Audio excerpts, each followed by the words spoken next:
તો ચંડોળામાં operation clean પર action મોડમાં ગૃહ રાજ્યમંત્રી અને હર્ષ સંઘવીએ સમગ્ર ઓપરેશન અંગે અધિકારીઓ પાસેથી માહિતી મેળવી। ચંડોળામાં શું ચાલતું હતું, કોણ શું કરતું હતું ને તેની વિગતો મેળવવામાં આવી।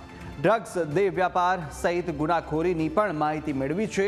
ચંડોળામાં ચાલતી એક ગેરકાયદે પ્રવૃત્તિનો હિસાબ મેળવ્યો।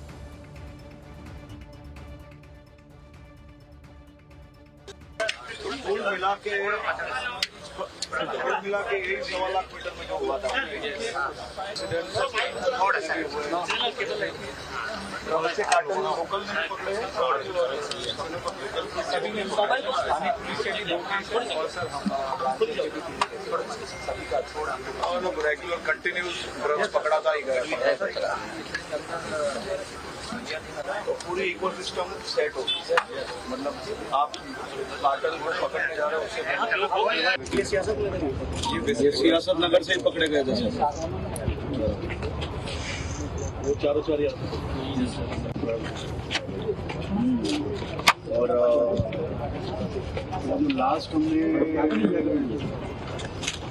जो पकड़ा था वो पूरा प्रोस्टिट्यूशन नेटवर्क वो भी इसी एरिया में 3 माइनर गर्ल्स को रेस्क्यू वो भी यही एरिया में।